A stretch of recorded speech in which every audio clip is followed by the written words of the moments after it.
Salut les pirates. Alors, on a parlé de Zoro hier, donc aujourd'hui on va parler de Sanji, et plus spécifiquement du secret derrière ses flammes, et des possibilités qui en découlent. Et pour ça, on va parler des Mads, de Vegapunk, mais aussi du futur power-up de Sabo et du passé de King. Donc, restez jusqu'à la fin pour comprendre tous les points d'argumentation. Du coup, comme d'habitude, avant de commencer, mettez un j'aime pour nous soutenir et faire grandir la chaîne, abonnez-vous pour nous rejoindre et activez la cloche de notification pour ne pas rater nos prochaines vidéos. Alors, la première fois qu'on a vu Sanji utiliser ses flammes, c'était contre Jabura, et je pense qu'on a tous été étonnés de ça. Certains se demandaient si c'était un fruit du démon, d'autres si c'était juste Oda qui prenait des libertés. Je me rappelle qu'à l'époque, dans le SBS 44, Oda nous avait dit que la raison pour laquelle Sanji s'enflamme, c'est parce que son cœur brûle de passion. Aujourd'hui, on voit clairement que c'était de l'humour de la part du maître. Parce qu'aujourd'hui, de nouvelles possibilités sont apparues qui sont liées à Judge, mais aussi à Vegapunk. Alors, parlons-en. Évidemment, la théorie est que les flammes de Sanji sont liées aux expériences de son père sur lui, ses frères et sa sœur. Mais alors, comment est-ce que Judge a réussi à intégrer ses pouvoirs en lui et quelle est l'expérience exacte qui l'a conduit sur Sanji? Pour y répondre, on va parler de deux possibilités existantes. Mais avant ça, parlons des Mads, de Judge et de Vegapunk pour mieux comprendre la théorie. Alors, les Mads sont un groupe de scientifiques indépendants ayant été dissous par le gouvernement.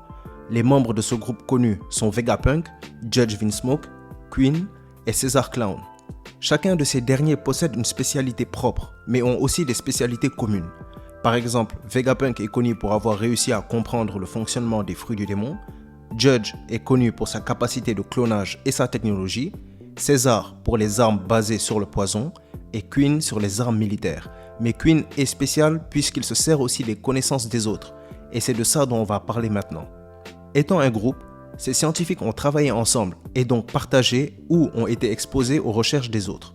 Par exemple, Queen a une connaissance des armes basées sur le poison comme César, mais aussi de la technologie de Germa ayant réussi à s'approprier les pouvoirs de ces derniers. César, quant à lui, a essayé de reprendre la reproduction artificielle de fruits du démon de Vegapunk, mais a échoué avec les Smiles. On peut donc voir, à travers Queen et César, que ces scientifiques ont connaissance des expériences et spécialités des autres membres. Maintenant, parlons spécifiquement de Judge et Vegapunk. Comme je l'ai dit, Vegapunk est connu pour la connaissance des fruits du démon, ayant réussi à intégrer non seulement les fruits à des objets inanimés, mais aussi à recréer des fruits du démon comme celui de Momo. Et Judge, lui, est connu pour sa technique de clonage. Donc, Vegapunk connaît l'ADN des fruits du démon et Judge celui des êtres humains. Et si on mélangeait les deux, qu'est-ce que ça donnerait? Eh bien, ça nous permettrait de pouvoir, en théorie, greffer certaines capacités de fruits du démon sur l'ADN de l'homme, lui donnant donc des capacités de fruits du démon, même si limitées. En regardant les sourcils des enfants de Judge, on peut voir une spirale qui ressemble étrangement à celle présente sur les fruits du démon.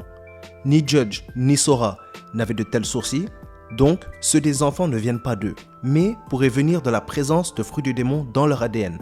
Quand on fait attention, tous les membres de Germa ont des pouvoirs qui leur sont propres. Par exemple, Niji il peut utiliser l'électricité et Reiju le poison. Judge aurait donc soit demandé à Vegapunk de le renseigner sur sa connaissance des fruits du démon, ou alors il aurait tout simplement été exposé à ses recherches et aurait décidé d'utiliser ses connaissances sur l'embryon de ses enfants, en extrayant l'essence de fruits du démon et en les intégrant à l'ADN de ses enfants, expliquant donc non seulement la spirale de leurs sourcils qui serait causée par l'ADN des fruits du démon, mais aussi leur pouvoir. Évidemment, ce pouvoir aurait des limites, étant donné qu'il n'est pas pareil à la consommation d'un fruit du démon. Maintenant, quel est le rapport entre ça et Sanji? Donc, voilà ma théorie. Les frères Vinsmoke étant de faux jumeaux, ils ne partagent pas les mêmes gènes. Chacun d'entre eux aurait donc absorbé l'ADN d'un fruit différent. Le fruit du démon qui aurait été mélangé à l'ADN de Sanji aurait été le Mera Mera no Mi, expliquant donc sa capacité à conjurer le feu. Comme je l'ai déjà dit, la façon d'expérimenter de Judge aurait des limites. ce qui explique pourquoi Sanji ne possède pas la capacité de se dématérialiser comme un Logia et ne souffre pas du contre-coup de la consommation d'un fruit du démon qui est de ne pas pouvoir nager. Cette possibilité implique aussi quelque chose d'important pour Sabo. On a vu Sanji faire monter la température de ses flammes et transformer la couleur de son feu de flammes oranges à des flammes bleues, qui ont été révélées par Oda récemment sur la cover du tome 102. Plus la couleur de la flamme est froide, plus la flamme est chaude. Le jaune est plus chaud que l'orange, le bleu est plus chaud que le jaune et le blanc est plus chaud que le bleu. Si Sanji, grâce à son ADN mélangé à celui du Mera Mera no Mi, peut faire monter la température de ses flammes, alors Sabo, qui a mangé ce fruit, devrait aussi en théorie en être capable. J'avais fait une théorie sur la rescousse de Sabo il y a longtemps, et j'avais dit que Luffy irait libérer Sabo et que Sabo aurait l'occasion de venger Ace en battant Akainu, ou au moins en l'affrontant sur un pied d'égalité. À travers Ace, on a vu que l'état actuel du Mera Mera no Mi ne permettait pas de combattre le fruit d'Akainu. Mais, dans la même foulée, on a vu que les flammes bleues de Marco étaient sur un pied d'égalité avec le magma. En réussissant à faire monter la température de ces flammes, Sabo pourrait donc éveiller ces flammes bleues, ce qui lui permettra d'affronter Akainu normalement. Mais on en parlera en plus de détails dans une prochaine vidéo sur Sabo. Cette théorie tease peut-être aussi les prochains power-ups de Sanji et Sabo après les flammes bleues. Mais ça, c'est aussi pour une prochaine vidéo. Alors, revenons-en à Sanji. Donc, on a vu qu'il est possible que les flammes de Sanji soient dues à la combinaison des connaissances de Vegapunk et Judge, intégrant les ADN de fruits à l'ADN humain. Pour Sanji, celui du Mera Mera no Mi, ce qui expliquerait sa capacité à utiliser le feu, mais qui expliquerait aussi les sourcils en spirale des enfants Vinsmoke, qui seraient dus à l'ADN des fruits du démon présents en eux. Maintenant, parlons de la deuxième possibilité. Et encore une fois, les choses reviennent vers les Mads et surtout Vegapunk. Mais avant, pour ça, il faut remonter au flashback de Kaido et de King. Lors de la rencontre de ces derniers, ils étaient tous les deux dans un laboratoire en train de subir des expériences. Si on fait attention au bâtiment du laboratoire lorsque Kaido et King s'échappent, on peut y voir les initiales PH, qui seraient les initiales de Punk Hazard. Et une chose qu'on sait sur Punk Hazard, c'est que c'était l'ancien laboratoire de Vegapunk. Il est donc possible que Vegapunk, lors de ses expériences sur King, ait extrait son ADN pour rechercher ses pouvoirs et les causes de ces derniers. Et on sait à travers King que les Lunariens ont la capacité de manipuler et d'utiliser le feu. D'ailleurs, dans l'anime, on voit aussi King utiliser des flammes bleues. Donc, il est possible que le feu de Sanji est peut-être causé par l'ADN de King, qui aurait été extrait par Vegapunk et réutilisé par Judge sur ses enfants. Mais Sanji aurait été le seul à hériter de ces gènes. Je le répète, lui et ses frères sont de faux jumeaux, donc ils ne portent pas les mêmes gènes, ce qui supporte cet argument. Un autre élément qui supporte cette théorie sont les paroles de Queen lorsqu'il voit les flammes de Sanji.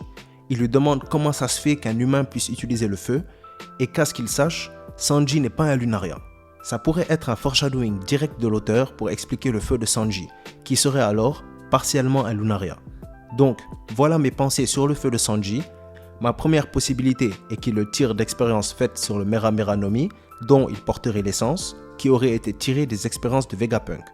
Ou alors la deuxième possibilité est qu'il le tire de l'ADN des Lunaria, qui elle aussi a été étudiée par Vegapunk. L'association des expériences de Vegapunk et Judge aurait dans tous les cas été à l'origine des pouvoirs de Sanji. Je pense que ces deux explications sont logiques et font du sens. Mais qu'est-ce que vous en pensez? Est-ce que vous avez d'autres explications? Laquelle des théories vous préférez? Donnez vos avis en commentaire. Si vous avez aimé la vidéo ou qu'elle vous a appris quelque chose, mettez un j'aime, abonnez-vous pour rejoindre l'équipage et mettez la cloche pour ne rien rater de nos prochaines vidéos.